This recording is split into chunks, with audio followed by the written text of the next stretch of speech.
religion and daily life. 종교와 일상생활, Teachers and learning the path.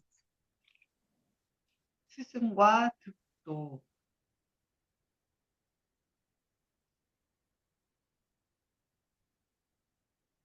사실상 learning the path하고 득도는 조금 다를 듯한데요. 스승과 뭐 어떻게 그냥 그 길? 도의 공부죠. 도를 공부하는 것이죠. 도 네. 공부. 네. 그럼 공부의 길? 뭐 이렇게 해야 될까요? 스승과 도의 공부, 도의 도 공부라고 하면 되겠죠. 도 공부. 네. 네. 스승과 도 공부. For a blind person, a cane is necessary. And for a person with an injured leg, a crutch is necessary. 맹인에게는 지팡이가 필요하고 다리 다친 사람에게는 목발이 필요합니다. Like this, for a practitioner, a teacher is necessary. 이처럼 수행자에게는 스승이 필요합니다. But good teachers can be hard to find. 그러나 좋은 스승을 찾기는 어려울 수 있습니다.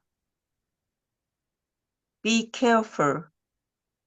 Don't abandon your own upright center and chase after others. 조심하세요. 자신의 올바른 중심을 버리고 남을 쫓지 마세요. If you follow a blind person, you will fall into a ditch.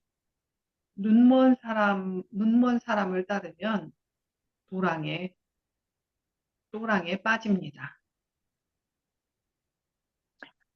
Once you have opened your eyes for yourself, once you have awakened to your true self, then you will be able to go forward, taking that as your teacher. 일단 자신에 대해 눈 뜨면 여러분의 진화에 대해 깨어나면 여러분은 그걸 스승 삼아 앞으로 나아갈 수 있을 겁니다. However, until then, it's valuable to follow a good teacher. 하지만 그때까지는 좋은 스승을 따르는 것이 중요합니다. Taking refuge in the Sangha does not mean blindly following sunims. 승가에 비의한다는 것은 맹목적으로 스님들을 따르는 걸 의미하지 않습니다. What you should believe in is your own Buddha nature, 주인공.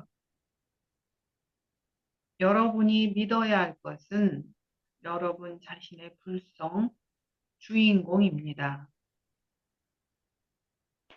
Taking refuge in the Sangha means that when you think that the actions, words, and thoughts of a teacher all agree with each other and don't go against your own conscience and good judgment, then you follow and accept that s님 as a teacher. 승가에 비의한다는 것은 스승의 행동, 말, 생각이 모두 일치하고 자신의 양심과 선량한 판단에 어긋나지 않는다고 생각하면 그 스승이신 스님을 따르고 받아들이는 것을 의미합니다. In the process of practicing, you need not only an inner teacher, but also an outer teacher who can help you with your experiences. 수행 과정에서 여러분은 내면의 스승뿐 아니라 여러분의 경험에 도움 줄 수 있는 외부의 스승도 필요합니다.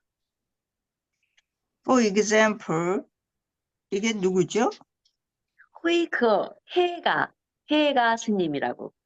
해가 was guided by Bodhidharma and Wonhyo had 대한 for a 네. teacher.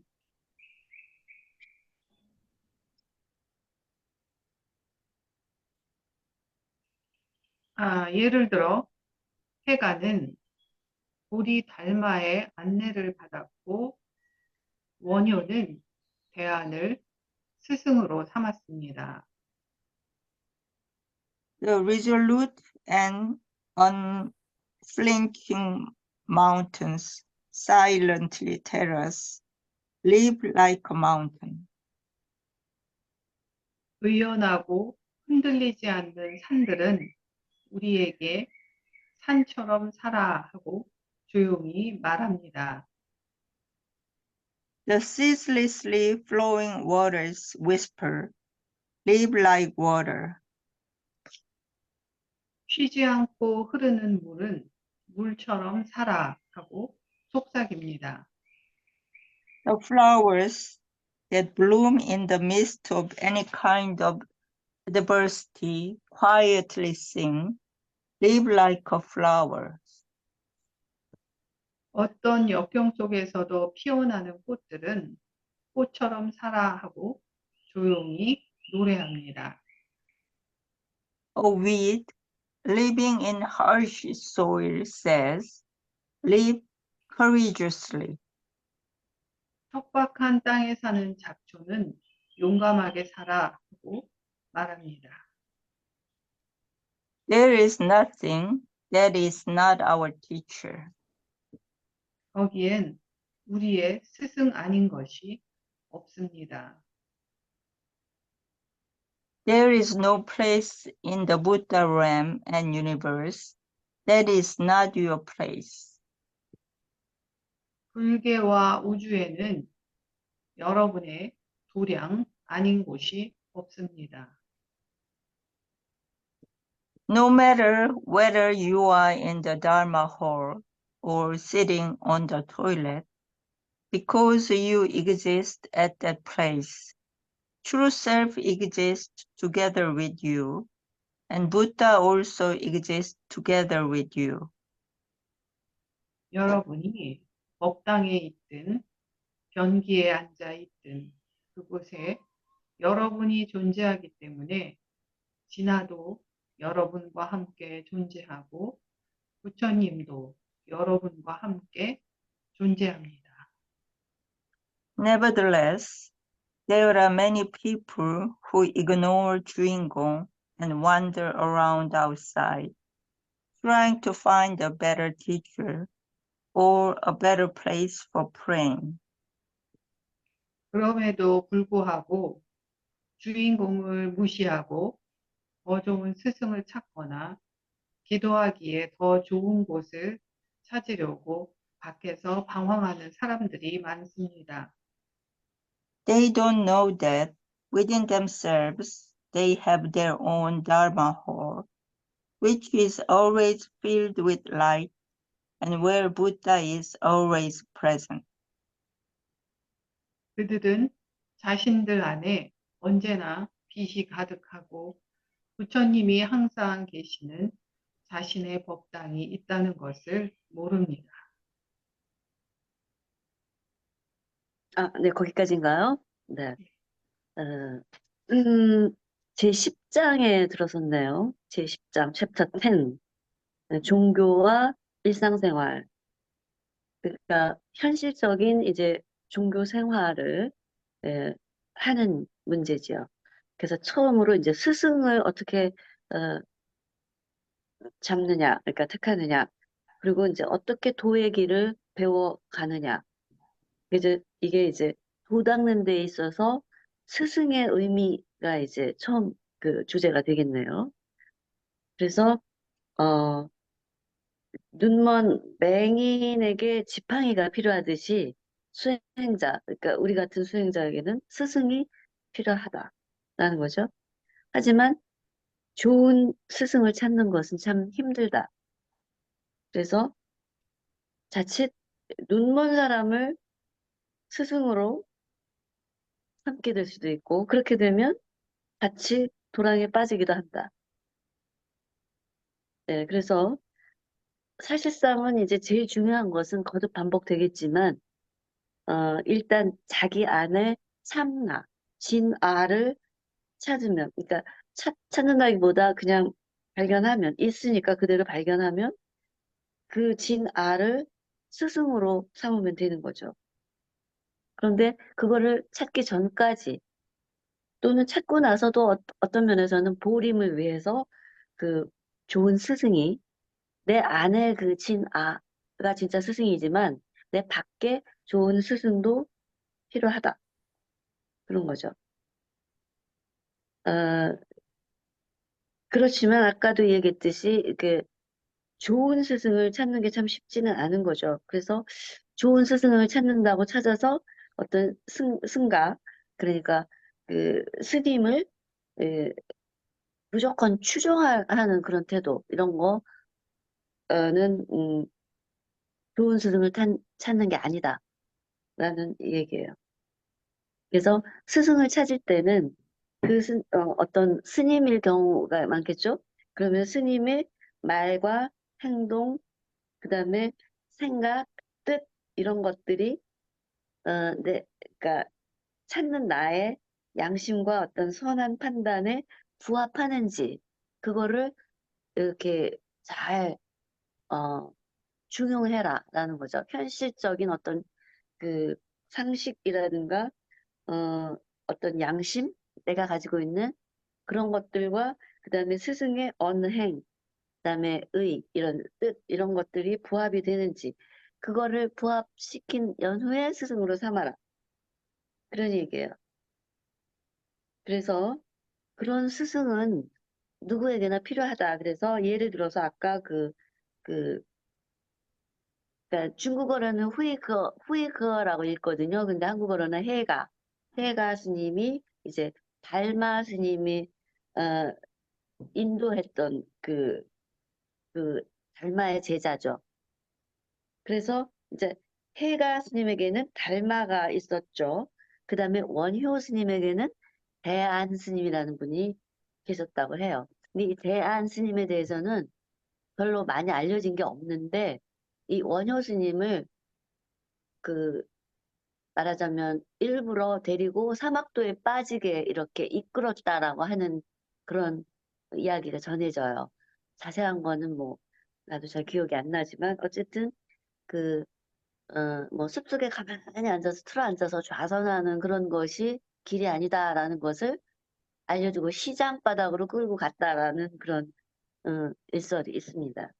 그래서 이제 이렇듯이 아주 유명한 스님들도 스승이 있었다. 그런 얘기예요. 그런데 사실상 스승은 그 어떤 특정 스님, 뭐 대안 스님이라든가 뭐 달마 스님이라든가 이런 분 말고 그 밑에 얘기하면은 온 자연의 모든 것이 다 스승이다. 그렇잖아요? 산도 스승이고 흔들리지 않는 그거를 배우죠. 산을 보고 물도 스승이죠. 부정됨이 없이 머무름이 없이 전진하죠. 흘러가는. 그다음에 수많은 역경을 이기는 꽃도 스승이고 그다음에 그 그리고 그 잡초에게서도 살아갈 용기를 이제 배우게 된다. 그런 얘기죠. 그러니까 우리 주위에 흩어져 있는 삼라만상이 다 우리의 스승이다. 라는 거죠. 그리고 이 온 세계 우주가 다 우리의 수행처다. 도량이라는 말을 절의 그 수행처를 도량이라고 하거든요. 그러니까 여기 그 도량도 뭐 특정 뭐 절만이 도량이 아니라 우리의 집 또는 뭐 세계 우주 심지어 법당뿐만 아니라 뭐 화장실 뭐 하여간 내가 있는 곳에는 거리에 내가 있다면 그 거리가 도장이고 뭐 직장에 있으면 직장이 도량이고 도량은 도장이기도 해요. 근데 도장 그러면 갑자기 이제 뭐 무슨 무술 연마가 생각나니까 도량이라고 많이 하죠. 그럼에도 불구하고 사람들은 자꾸 바깥으로 스승을 찾고 그다음에 아주 고요히 참선과 좌선을 할 수 있는 도량을 찾으러 다니죠. 아주 청정한 도량을 많이 찾으러 다니는데 그게 아니다. 그렇죠. 여기 이제 마무리를 하자면 우리 안에 항상 빛으로 가득한 그 법당이 있죠. 그래서 기독교에서도 우리 몸이 교회다 이런 말을 하잖아요. 마찬가지로 불교에서도 우리 몸이 법당이다. 그렇게 해요. 그 법당 안에 부처가 계시고 그렇다. 그러니까 스승과 도량이 다 내 안에 있다. 이런 얘기죠.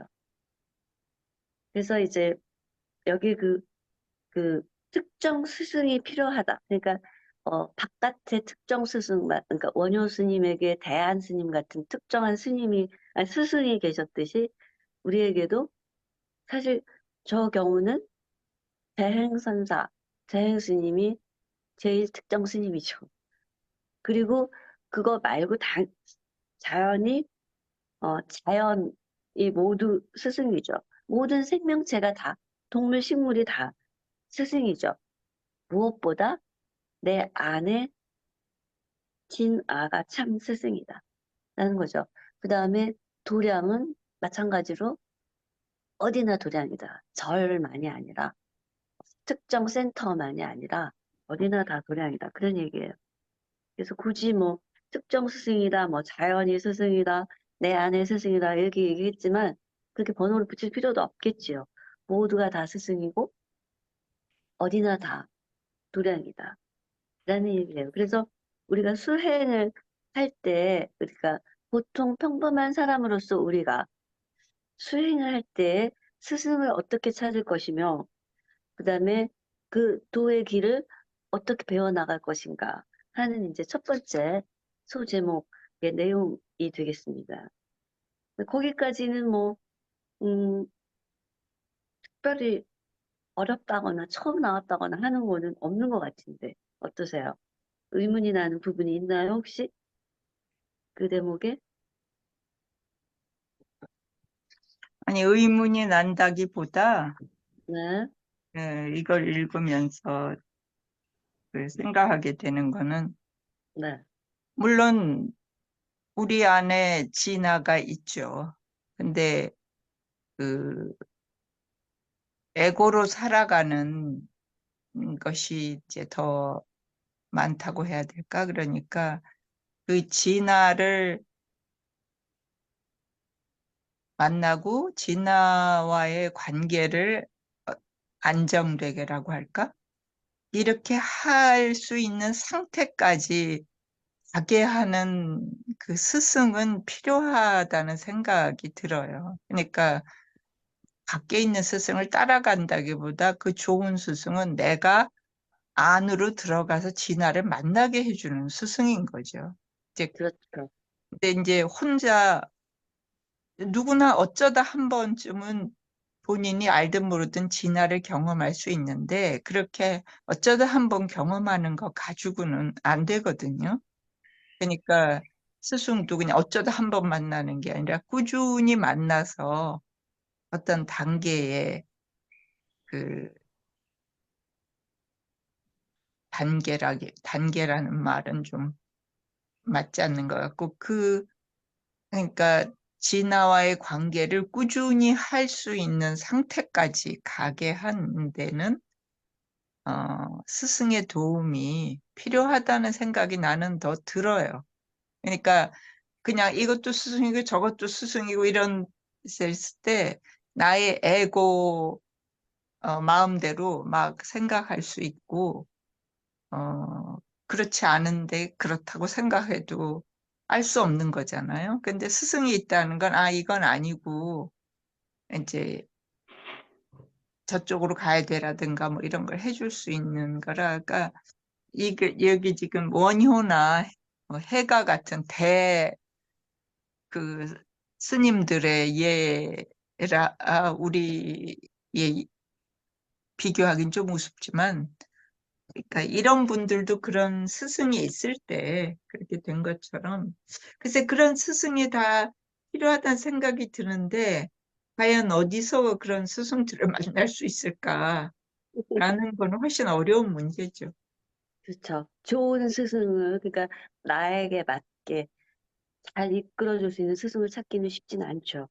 근데, 에, 그리고 한 번 만나서 해결되는 것도 물론 아니에요. 아까 지적하신 대로 보림을 끊임없이 해가야 되는데, 그러니까 견성 이후에도 끊임없이 보림해야 가는 그 과정에서 이 스승의 그게 필요하겠죠. 견책이나 뭐 이런 게. 동의하실 것 같아요. 다른, 우리 열매님이나 신다희님도. 그러면 일단 절하기로 들어갈까요? 바잉으로?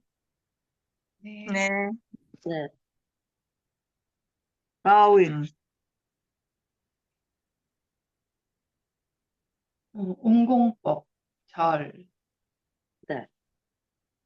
True bowing means keeping yourself humble and respecting Buddhas, Bodhisattvas, and sages. 참으로 절한다는 것은 자신을 겸손하게 유지하고 부처님, 보살, 성인을 존경하는 것을 의미합니다. But at the same time, know that their mind and your mind are not two, and never lose your determination and resolution. 그러나 동시에 그들의 마음과 여러분의 마음은 둘이 아니라는 것을 알고 결코 결단력과 결심을 잃지 마세요. Accordingly, even if you pray for the help of Buddhas and Bodhisattvas, you have to make the focus of that prayer within yourself. 따라서 부처님과 보살님의 도움을 구하는 기도를 하더라도 그 기도의 초점을 자신 안에 두어야 합니다. If your heart is extremely sincere, you may be able to have some experiences and achieve a certain amount of good fortune. But as long as you are searching outside of yourself, your efforts can never result in true virtue and merit. 여러분의 마음이 극도로 진심이라면 어느 정도의 체험을 하고 어느 정도의 행운을 얻을 수 있을 것이나 여러분이 자신의 밖에서만 구하는 한 노력은 결코 참된 공덕을 이룰 수 없습니다. Nor will you achieve the great goal. 또한 여러분은 큰 목표를 달성하지 못할 것입니다. We bow to Buddha because Buddha's mind and our fundamental mind are not two. 우리가 부처님께 절하는 것은 부처님의 마음과 우리의 근본자리 마음은 둘이 아니기 때문입니다. Also, bowing is surrendering your physical body and your thoughts of I. 또한 절하기는 육체와 나라는 생각을 버리는 것입니다. Therefore, when bowing, you should always try to be quiet, humble, and extremely sincere. 그러므로 절할 때는 항상 조용하고 겸손하며 극도로 성실하도록 노력해야 합니다. And be grateful for everything. 그리고 모든 것에 감사드리세요.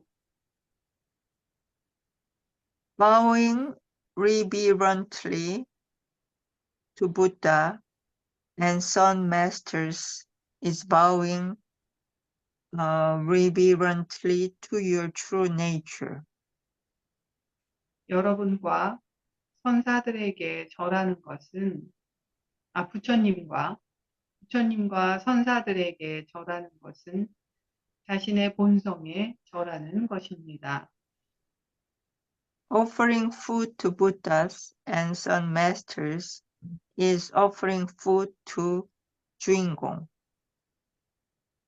부처님과 선사에게 음식을 공양하는 것은 주인공에게 음식을 공양하는 것입니다.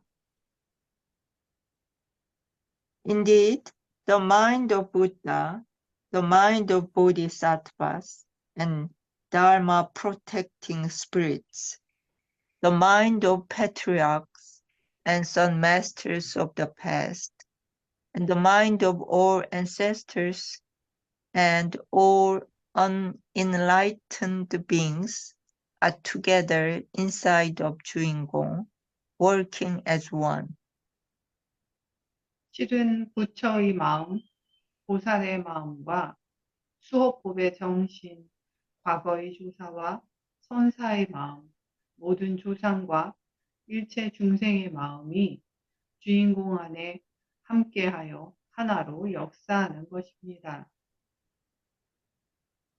Therefore, bowing reverently and offering food with one mind is the same bowing reverently and offering food together with all Buddhas and all unenlightened beings. 그러므로 한 마음으로 경건하게 절하고 공양하는 것은 모든 부처님과 일체 중생과 함께 절하고 공양하는 것과 같습니다. Thus, whether it's making an offering or something else, you must not forget your foundation, 주인공. 따라서 공양을 하든 무엇을 하든 근본 주인공을 잊어서는 안 됩니다. In this modern era, when everybody is so busy trying to earn a living, how can you practice if you have to do 108 bows or 3,000 bows a day? 모두가 먹고 사느라 바쁜 현대 사회에서 하루에 108배, 3000배를 해야 한다면 어떻게 수행할 수 있겠습니까? Mind is beyond time and space, does not have form, and is completely free. So, one extremely sincere vow, when you are one with your foundation, can exceed bowing 30,000 times. 마음은 시공을 초월하고 형체도 없으며 완전히 자유롭기 때문에 근본과 일체가 된 지극히 진지한 절은 3만 번 절하는 것을 능가할 수 있습니다. If you bow once in front of Buddha while returning everything to your foundation, your present mind, past mind, and future mind all function together as one mind. So one bow can surpass 10,000 bows. 부처님 앞에 한 번 절하고 모든 것을 근본으로 되돌려 놓으면 현심, 과거심, 미래심이 일체가 되고 한 마음이 되므로 한 번의 절이 10,000배를 넘어설 수 있습니다.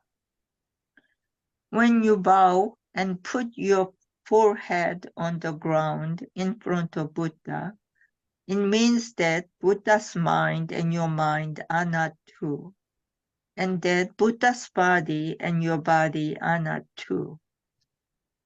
부처님 앞에서 땅에 이마를 대고 절한다는 것은 부처님 마음과 자기 마음이 둘이 아니고 부처님 몸과 자기 몸이 둘이 아니라는 뜻입니다. Thus, your flesh bows to your 주인공, your foundation. 따라서 여러분의 육체는 여러분의 주인공, 여러분의 근본에 절하는 것입니다. Everything lives together as one and shares all things as one.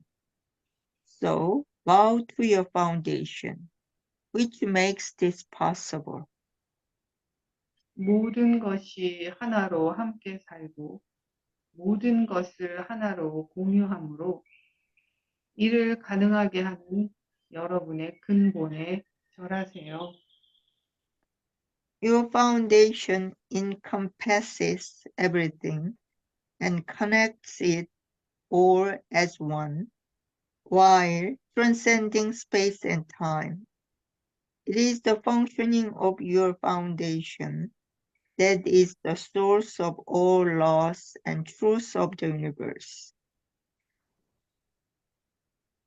여러분의 근본은 모든 것을 포괄하고 하나로 연결하며 시공을 초월해 우주 모든 법칙과 진리의 근원이 되는 근본자리 작용입니다. Bow to the self that encompasses everything, not to the individual ego.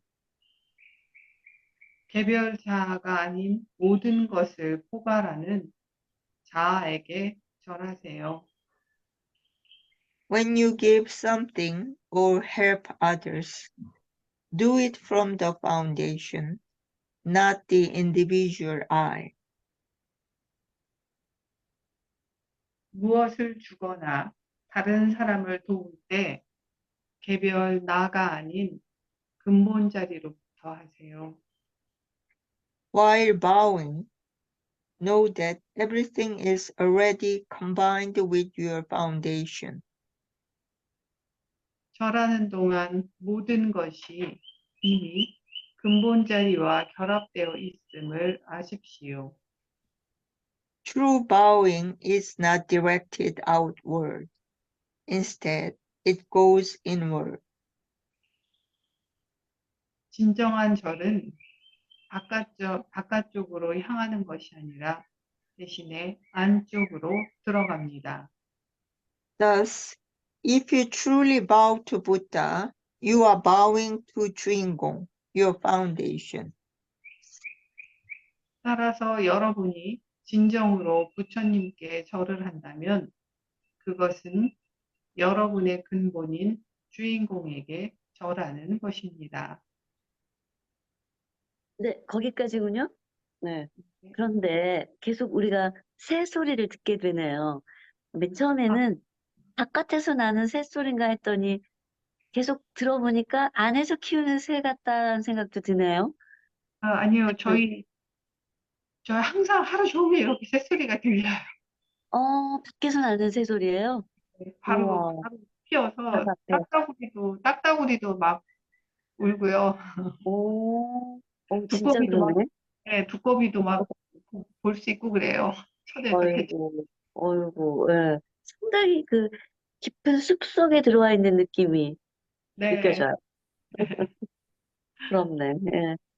여기서도 들리기는 해요. 그런데 어, 그렇게 가깝게는 잘 못 듣는 것 같은데, 거긴 진짜 가깝네요. 네. 바로 지척에 있는 것 같아.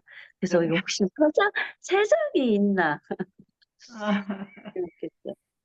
예, 아무튼, 예, 재밌게 그 소리를 들으면서 절하는 거를 이제 읽고 해석했는데요. 진정한 true bowing이 뭐냐라는 거잖아요. 뭐 우리가 다 예상을 하듯이 개별적인 자기 자신을 내려놓고 부처와 보살과 하나가 되는 통합적 자기에게 하는 게 진정한 절이다. 그걸 조금 이제 간추려 봤어요.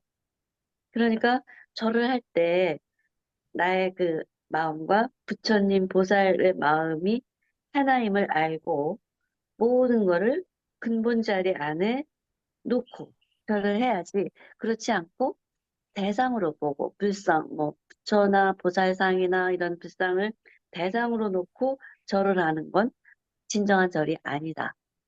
라는 거죠. 그 말 한마디에 다 사실은 그 그 핵심이 있는 건데, 이거를 조금 더 설명을 덧붙이자면, 불상 앞에서 절을 하는 것은 우상숭배나 그런 개념이 아니다라는 거잖아요. 그러니까 부처의 마음과 내 마음이 하나이기 때문에 내가 나에게 절하는 거가 되죠.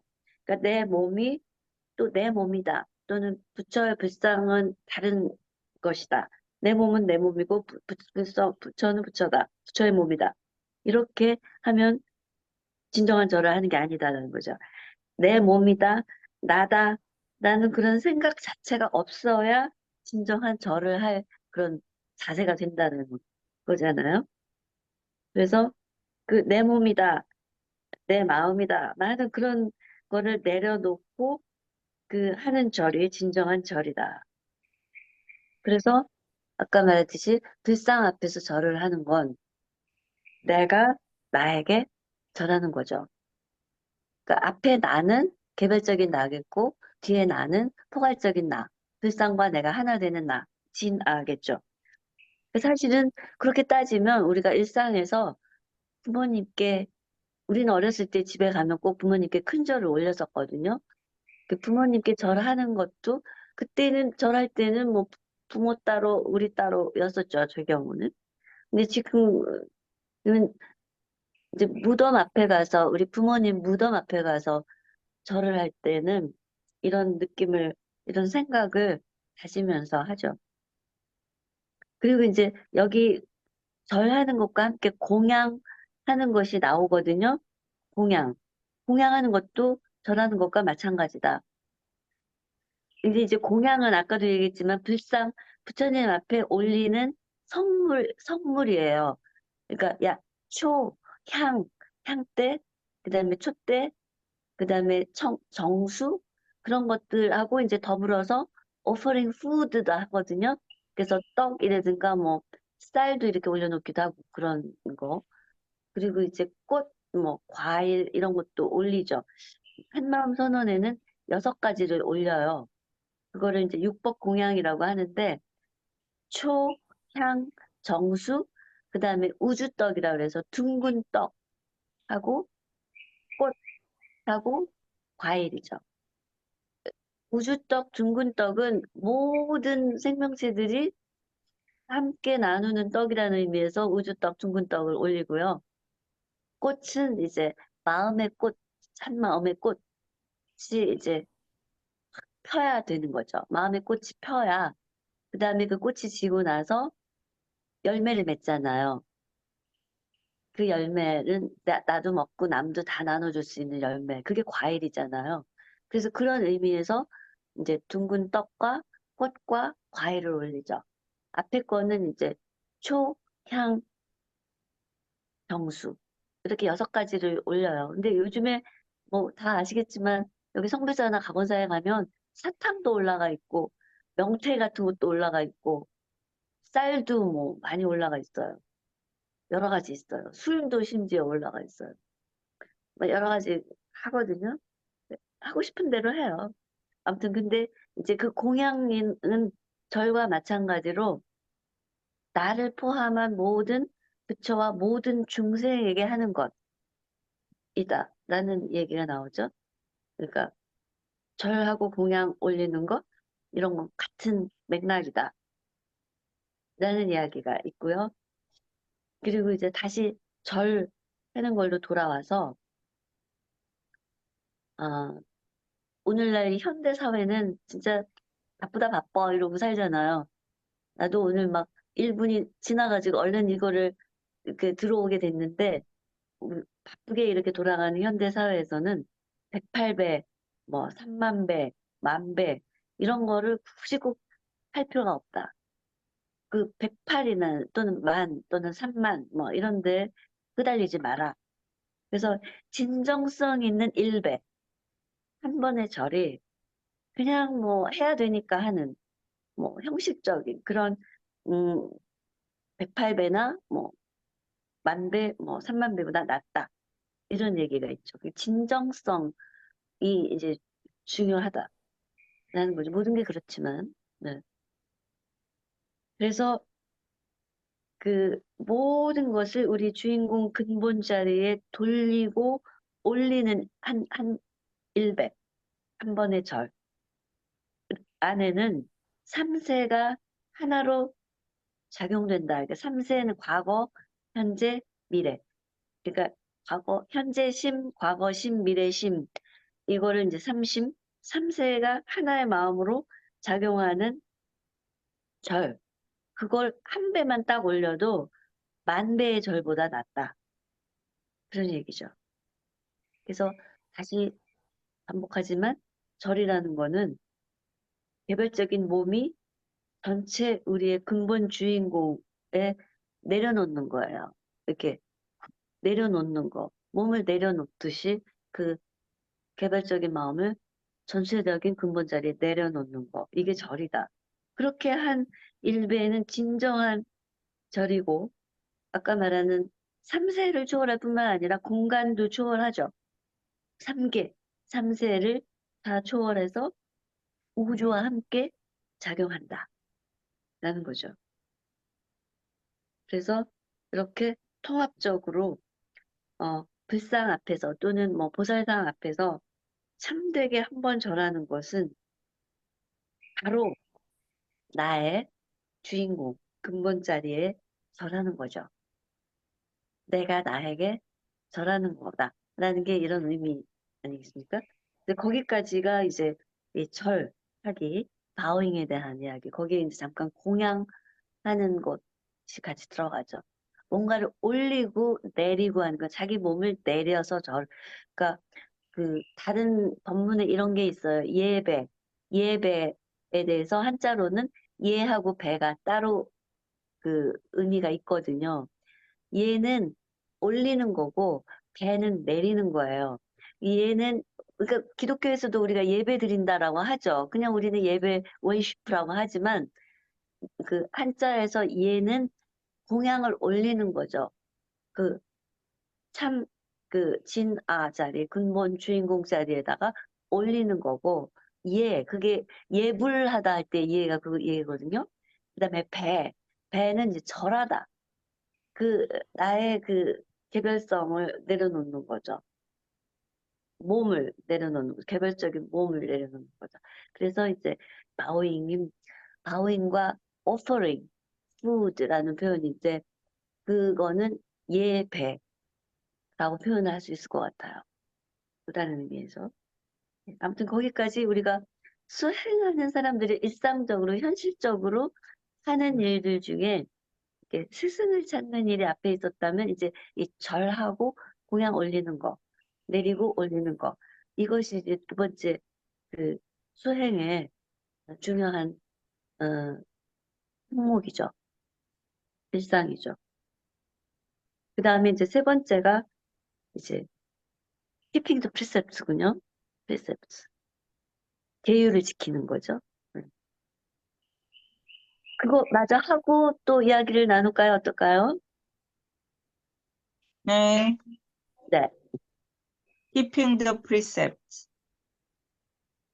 계율 지키기. The 5 precepts traditionally begin with do not, but they can also be read positively. 5개는 전통적으로 하지 말라로 시작하지만 긍정적으로 읽을 수도 있습니다. Thus, do not kill becomes love all beings equally and compassionately. 따라서 살인하지 말라 하는 것은 모든 존재를 평등하고 자비롭게 사랑하라가 됩니다. Do 잠깐 not 여기서요. 잠깐만요. 죄송합니다만 살인하지 말라라고 하지 않고 살생하지 말라라고 5개에선 얘기해요. 네. 네. 살생하지 말라 하는 것은 모든 존재를 평등하고 자비롭게 사랑하라가 됩니다. do not steal becomes give alms and create virtue. 훔치지 말라 하는 것은 자선을 베풀고 덕을 세우라가 됩니다. Do not engage in improper sexuality becomes cultivate a pure and upright body and mind. 부정한 성생활을 하지 말라 하는 것은 순수하고 바른 몸과 마음을 가꾸라가 됩니다. Do not lie becomes speak only the truth and uphold trust. 거짓말 하지 말라 하는 것은 진실만을 말하고 신뢰를 유지하라가 됩니다.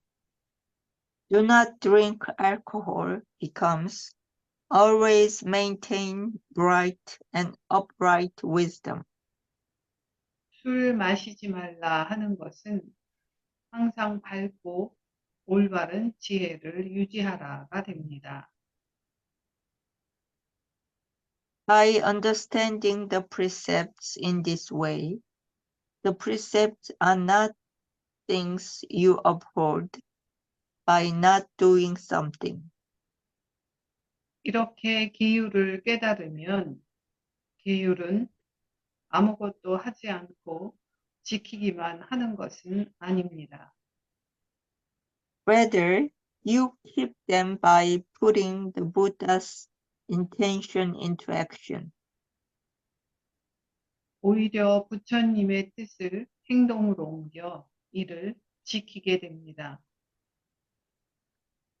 When you rely upon and entrust everything to your inherently pure fundamental mind, all precepts are upheld naturally. 본래 청정한 근본자리 마음에 모든 것을 의지하고 맡기면 모든 계율이 저절로 지켜집니다. If it is dirty, clean it. 더러워지면 깨끗이 닦으세요. If it is disorganized, straighten it up. 어질러지면 정리하세요. If it is broken, fix it. 부서지면 수리하세요. This is keeping the precepts. 이것이 기율을 지키는 것입니다. Living sincerely and uprightly while taking care of the things in your life is keeping the precepts. 성실하고 바르게 살면서 이를 잘 챙기는 것이 기율을 지키는 것입니다. If you cultivate mind, you naturally uphold the precepts.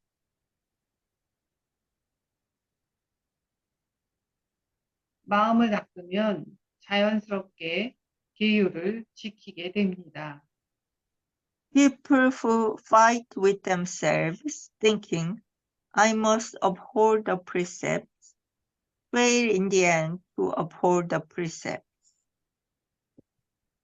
나는 기율을 지켜야 한다 하고 생각하면서 그들 자신과 싸우는 사람은 결국 기율을 지키지 못하게 됩니다. 자기 자신과 싸우는 사람들이라고 해야 되겠죠? 네네. 네.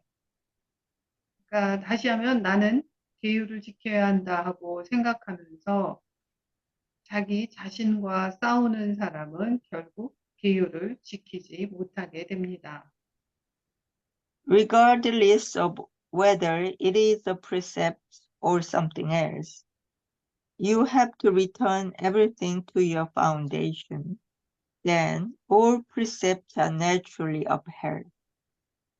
계율이든 다른 것이든 모든 것을 근본으로 되돌려 놓아야 모든 기율이 저절로 지켜지게 됩니다. Nonetheless, practitioners should understand the history and intention behind the precepts. 그럼에도 불구하고 수행자는 기율 뒤에 숨은 역사와 의도를 이해해야 합니다. Understand them and entrust them to your foundation.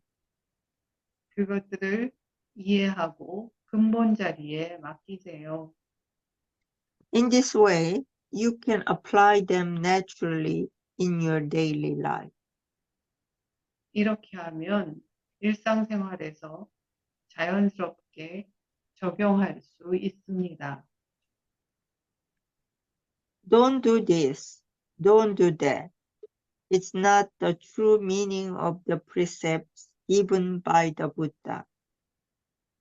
이거 하지 마라, 저거 하지 마라 함은 부처님께서 주신 계율의 진정한 의미가 아닙니다. Even if something is good, if you overdo it, it can become bad. 아무리 좋은 것도 과하면 나빠질 수 있습니다. Although something is considered wrong, if you do it according to the needs and circumstances, it may not necessarily be bad. 뭔가 잘못된 것으로 여겨지더라도 필요한 상황에 따라서 하면 꼭 나쁜 것은 아닐 수도 있습니다. If you let go of all things to your foundation, the precepts will be kept naturally, even though you don't constantly think about them. 모든 것을 근본 자리에 내려놓으면 계율을 항상 생각하지 않아도 자연스럽게 지켜지게 됩니다. When this happens, precepts are the wings of freedom. 이런 일이 일어날 때 계율은 자유의 날개입니다. Do not try to adapt yourself to the precepts. 계율에 자신을 적응시키려고 노력하지 마세요. Rather, let the precepts, which are already within you, come out naturally. 오히려 여러분 안에 이미 있는 계율이 자연스럽게 나오도록 하세요. If you completely let go of the thoughts of I and realize your inherent nature, the karma that you have piled up over eons cannot blind you. 나라는 생각을 완전히 버리고 자신의 본성을 깨달으면 죄악으로 쌓인 업이 여러분을 묶을 수는 없습니다. When you truly know your inherent nature, you also naturally know what the precepts are, so you won't have to try to distinguish between what is consistent with the precepts and what isn't. 자신의 본성을 참으로 알면 계율이 무엇인지도 자연스럽게 알게 되므로 계율에 맞는 것과 그렇지 않은 것을 구별하려고 애쓰지 않아도 됩니다. But if you cling to formality and rules, your thoughts of I won't die, and you won't be able to experience the spiritual realm. 그러나 형식과 규칙에 집착하면 나라는 생각은 죽지 않고 영적인 세계는 체험할 수 없습니다. While keeping the precepts, you shouldn't be bound up by them. 계율을 지키되 계율에 얽매여서는 안 됩니다. This is why the middle path is necessary. 이것이 바로 중도가 필요한 이유입니다. There's no need to go around creating disturbances. 방해를 일으키며 돌아다닐 필요가 없습니다.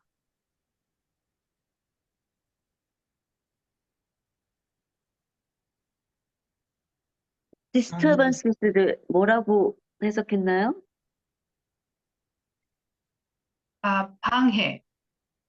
방해. 완전 소동 같은 거 아닌가요? 예, 분열, 방해, 소동.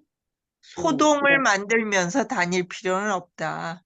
네. 네, 방해보다는, 네, 소동을 그렇습니다. 일으키며 돌아다닐 필요가 없습니다. 네. Love others. 타인을 사랑하세요. See all things equally. Speak kindly and gently. And embrace others with a broad mind.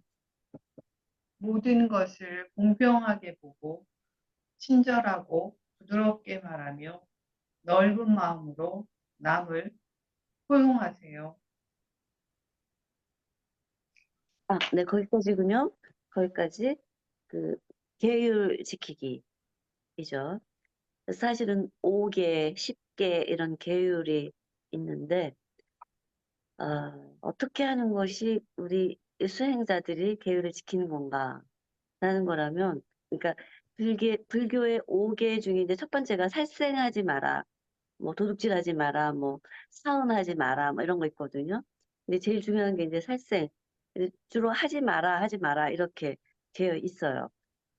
그래서 그렇게 되어 있죠. 이제 그래서 우리가 지금까지 그렇게 알고 있는데 이렇게 하지 말라로 시작하는 것이 지금 현대에 맞는 그 해석은 아닐 수 있다라는 걸로 이제 이 계율 지키기가 시작이 되는데 모든 생명을 끝도 이걸로 끝을 맺고 있는데 모든 생명을 평등하고 자비롭게 사랑하라. 이게 그렇게 되면 함부로 살생하지 않게 되겠죠. 그렇게 바꿔야 이제 긍정적으로 바꿔라. 하지 마라 보다 해라. 이런 식으로 바꿔라. 이게 시대에 맞게 바꿔라. 이거는 이제 발전시키고 진화시켜라. 그죠. 사람도 발전하고 진화하고 모든 문명도 문화도 이렇게 하기 때문에 오게도 그래야 되지 않느냐.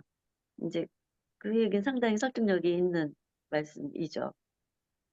그 모든 걸 자신의 우리의 근본 마음에 믿고 맡기고 하게 되면 계율은 사실 저절로 자연스럽게 지켜지게 된다라는 거죠. 그리고 그러니까 아주 자연스럽고 저절로 되고 또 매우 간단하다. 이제 그게 뭐냐면 계율을 지킨다는 건 더러우면 닦고 뭐가 물건이 부서지면 고치고 뭐 그런 것들이 계율을 지키는 거다. 그럼 우리가 일상생활에서 늘 하는 거다라는 얘기게 되죠. 그리고 이제 진정성 있게 어, 주변의 어떤 사람들을 돌보는 거다. 그게 계율을 지키는 거다라는 거죠. 여기서 중요한 부분은 어, 그 발전시키고 진화시켜야 된다. 변화시켜서 적용해야 된다라는 말이 밑에 나오거든요. 그래서 그 사실상 이제 살생하지 마라 라고 말하면 그걸 곧이곧대로 받아들이면 어 죽이지 마라. 그러니까 모든 생명체를 죽이지 말라 그러니까 뭐 식물 동물 할 것 없이 죽이면 안 된다 뭐 이런 얘기가 돼버리잖아요. 근데 사실상 그거는 불가능하죠. 그리고 어떤 먹이 사슬이라는 거에 있고 우리가 살아나가기 위해서 예, 먹죠. 어떤 의미에서는 살생을 할 수밖에 없는 그런 직접 살생하거나 간접 살생. 우리는 백정이 아니니까 직접 살생은 아닐 수 있으나 어떤 뭐 육식의 경우에 간접적으로 우리가 먹기 때문에 결국은 살생인 거죠. 그러니까 이 부분이 이제 그 어떻게 그 이 5개를 계율을 진화시켜라. 이것도 마찬가지로 뭐 거짓말 하지 말라. 그런 것도 화이트 라이가 있잖아요. 이제 그런 의미에서 이해를 다 사실이라 믿는데 가장 이제 많이 걸리는 부분이 이 살생하지 말라라는 걸 모든 동물과 식물과 생명체에 대해서 어, 애정을 가지고 대하라. 이렇게 바꾼다면은 조금 부족하긴 하겠지만 이제 이 이야기는요.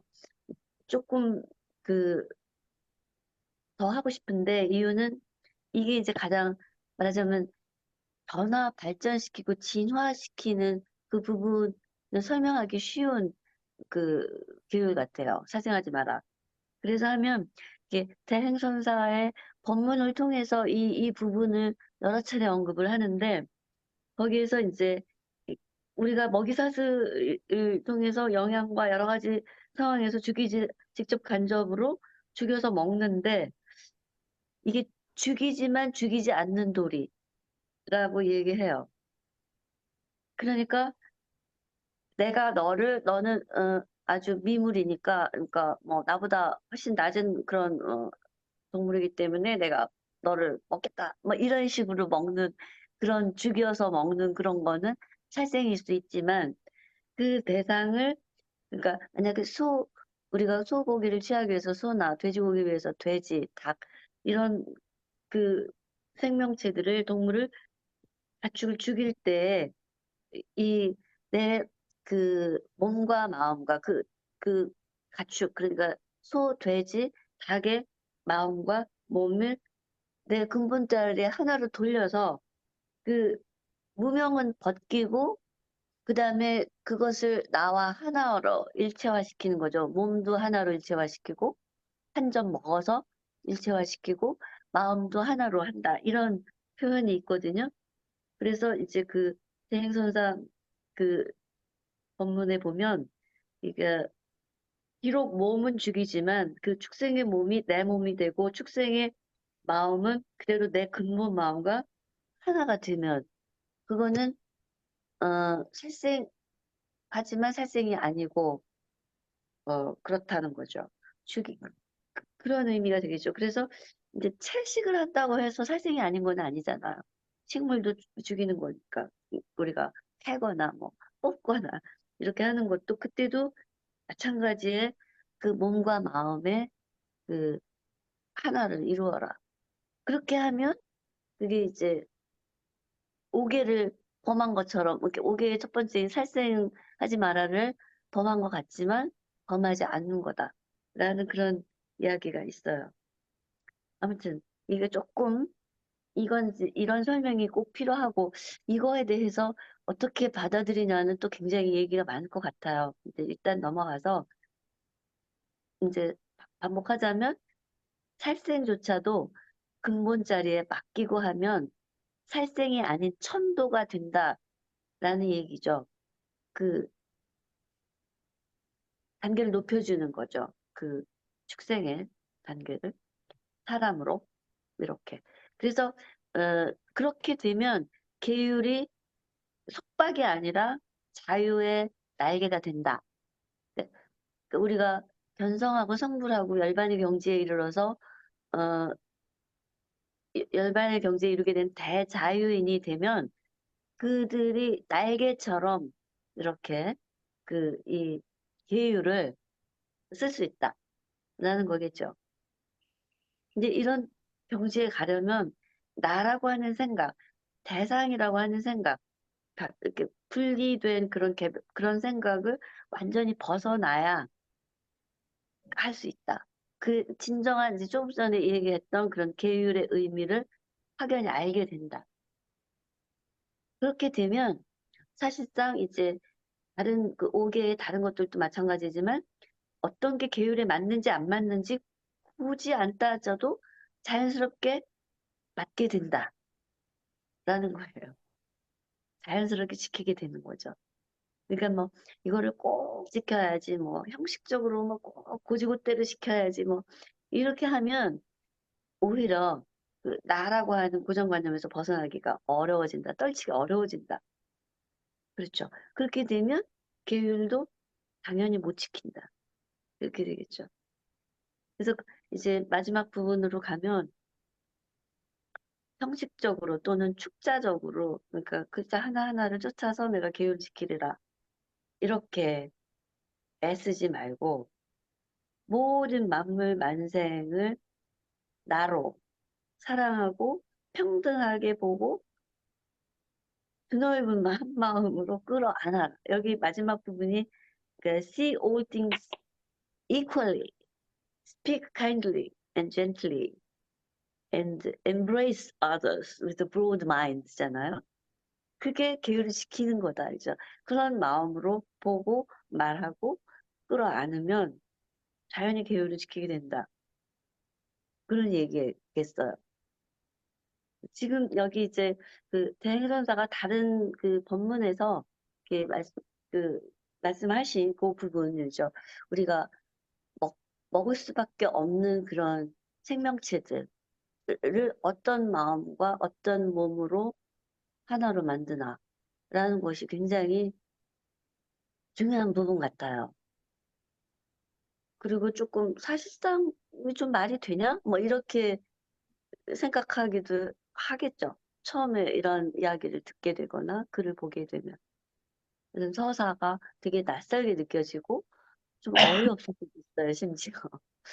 그런데 여기서의 그 이제 살생하지 마라라는 부분은 모든 생명을 나와 공평하게 보고 안아라라고 바꿔야 된다라고 이제 대행선사는 말씀하시는 거죠. 그렇게 지키면 계율은 속박 어떤 족쇄가 아니라 자유의 날개가 된다라는 거죠. 거기까지입니다. 근데 되게 멋있어요. 멋있는데 이거를 잊고 지내는 때가 많죠. 그리고 이렇게 대상으로 놓고 에고가 작용을 하죠. 그런 거 많이 느끼기는 해요. 근데 문득 이렇게 한 점 딱 집으면서 생각날 때가 있을 거예요. 아무튼 거기까지 우리가 계율을 지키는 부분, 그래서 특히 살생 쪽에 좀 그 강조점을 둬서 요약 내지는 그 정리를 좀 해봤습니다. 어떻게 느끼셨는지요?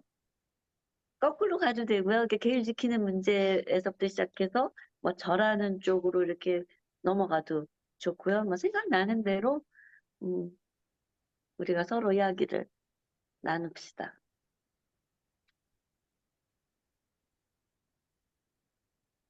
오늘도 역시 그림이 진짜 이뻐요. 역시 임효님의 그림입니다. 그렇죠? 예, 딱 그 터치가 느껴지는 그 붓에.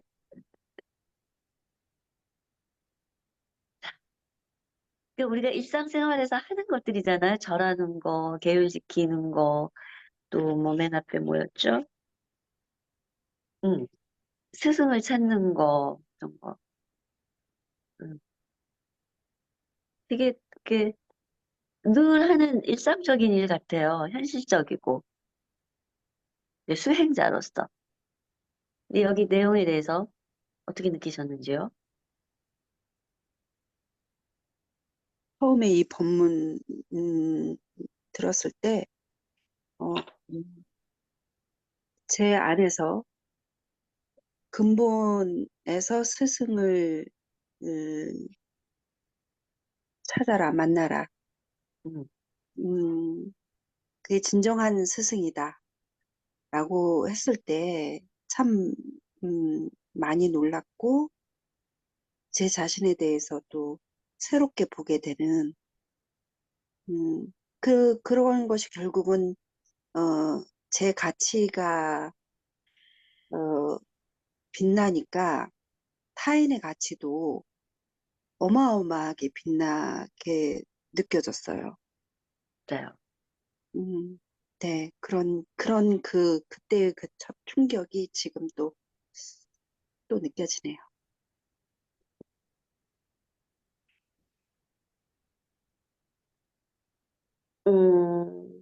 내 안에 진아가 스승이고, 그리고 또 바깥에 스승도 계시고, 또 둘러보면 모두가 스승이다. 그 얘기잖아요. 근데 이제 스승 아닌 시작은 것이 없다고. 맞죠. 음,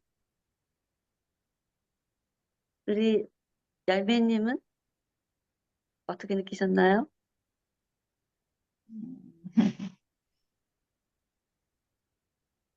그, 그러고 보면 참 밖으로 많이 찾으러 다녔구나. 그러니까 무엇을 찾으러 다니는지도 모르고 그냥 막연하게 그래야 될 거, 그러고 싶은 생각에 그 안에는 아마 굉장히 절실함 같은 게, 절실함도 있었던 것 같아요. 그래서 뭔지도 모르는데, 뭔지는 모르지만 무언가 그래야 될 것 같고, 찾아야만 할 것 같고, 있어야만 될 것 같고, 그래서 밖으로 참 많이 돌아다니고 찾아다녔구나. 아까 그 소동이라는 표현이 있었는데, 음, 진짜 딱 맞는 표현인 것 같아요. 소동. 소동을 일으키지 말라는 말이 엄청난 소동을 많이 일으키면서 밖으로 다녔구나. 근데 결국은 뭐 내 안에 있는 거라는 걸 그렇게 소동을 많이 일으키고 다닌 후에야 조금 이제 그렇구나 이제 에, 그러는 것 같기도 하고. 근데 그 몸을 가지고 여기서 이게 살고 있다 보니 그 스승을 찾는다는 게 그러니까 좀 이해받고 싶었던 마음도 크지 않았을까? 뭐 음, 배우고 공부하는 그것도 있었지만 저는 조금 좀 이해받고 싶은 뭐 이따위 뭐 이 도대체 이 모양이지? 나는 왜 이 모양일까? 뭐 그런 생각을 되게 많이 가지고 있었는데 어, 이 모양이라고 하는 거를 좀 너는 그래서 그래 뭐 그게 너에게는 맞아 그게 너야라는 거를 좀 듣고 싶었는지도 좀 이해받고 싶었던 마음도 있지 않았을까. 근데 음, 이해받기가 너무나 어려웠었던 거, 너무나 그게 힘든 일이었다는 거를 이제 조금 이제 제 스스로가 그렇구나 좀 이제 인식을 하게 된 거죠. 이제 그래서 그러다 보니 소동도 많이 일으키고 절망도 많이 일으키고 그리고 수치심도 많이 있었고 그래서 그러다 보니 수치심도 많이 느끼게 됐었고 그러다 보니 부끄럽기도 하고 예, 그러다 보니 이제 조금 내 안에 있구나. 그리고 밖에 모든 것이 또한 스승이구나. 그래서 밖에 뭐 있는 모든 것이 스승이구나 하는 거를 정말 통렬히 자각할 때 내 안에 있는 그 셀프 근본 자리 그것과 어떤 좀 합일이라고 해야 되나? 좀 만나게 되는 그런 접점도 있는 것 같기도 하고. 네, 근데 무엇보다 맨 마지막에 음, 자신의 본성을 참으로, 맨 마지막은 안 중간에 보면 자신의 본성을 참으로 알면 계율이 무엇인지도 자연스럽게 알게 되므로, 음, 만나가 그렇지 않은 것을 구별하려고 애쓰지 않아도 됩니다. 이 말이 많이 좀 와닿았어요. 저는 되게 맞추려고 했었거든요. 이래야 될 것 같고, 이래야 음, 돼, 그러면, 그래야 될 것 같아갖고, 내 것이 아닌데도 억지로 맞춰오려고 굉장히 많은 노력을 했었던 것 같아요. 그러다 보니까 결국은 내 것이 아닌 게 되고 또 좀 더 힘들어지는 그런 결과들이 있었는데 그왜 숲이들은 저희 동양권에 저희 뭐 중국이나 일본이나 저희가 동양권에서 뭐 이렇게 뭐 백팔배라든가 이렇게 절이 있지만 그 숲이들은 이렇게 돌잖아요. 각 나라마다 이게 조금씩 음, 다른 음, 것과 좀 달리 있잖아요. 그래서 이뭐 절이 이렇다, 뭐 절하는 것이 꼭 이렇게 절을 해야 돼. 음, 그러나 또 어떤 문화권에서는 또 그렇지 않은 다른 어떤 것들이 형태들로 드러나는 것들이 있어서 그렇구나라는 거. 구별하려고 또 억지로 맞추려고 하는 게 나는 굉장히 내가 좀 많았었구나. 그러나 맞지 않는 것을 억지로 입으려고 부더니 애를 썼고 다른 이들이 밖에서 저에게 이래야 돼. 입어야 해. 해야 해라는 말이 나에게는 굉장히 좀 벅찼었구나, 힘들었었구나. 그래서 음, 벅찬 거 힘든 거를 아닌 거를 하려다 보니 벅차고 힘든 거를 내가 못나서 그래. 내가 못났구나. 내가 못나서 능력이 이것밖에 안 되고 무지하고 못나서 이런 못난이다라고 그렇게 그냥 스스로를 그렇게 인정을 해버렸었구나. 뭐 그런 생각도 또 오늘 또 다시 글을 보면서 있게 되고 마지막에 그 스스로에게, 타인에게도 부드럽고 스스로에게도 그 따뜻해지라는 이야기가 참 따뜻한 말이고 너무나 맞는 말이고 감사한 말인데도 참 쉽지는 않고 어렵지만 뭐 그래도 또 해보는 거지 뭐. 해야지 어떡하겠어. 방법은 없지 뭐. 그냥 해보는 거지 뭐. 자기를, 어, 안아주고, 제일 먼저 자기를 안아주고, 따뜻하게 해주고, 보듬어야 모든 다른 사람에게 그 온기가 간다고 하잖아요. 그러니까, 그렇게 하고 있는 것 같아요, 이미. 그러면 이제 시작이 반이니까, 그렇게 되면 이제 계율도 자연스럽게 억지로 막 남이 하니까 따라하고 뭐 이렇게 아닌 게 되겠죠. 그다음에 뭐 절도 그렇고요. 절하는 뭐 방식도 있고 뭐 심지어 차 마시는 방식도 있고 막 이렇잖아요. 근데 그런 것에 너무 형식적으로 똑같이 하려고 애쓰지 않게 되겠죠. 어느 순간은. 하나로 그냥 이렇게 뭉뚱그려지는 그 너도 스승 나도 스승 이렇게 되는 그런 게 오지 않겠어요? 이미 뭐 맛보고 있는 것 같아요. 이미.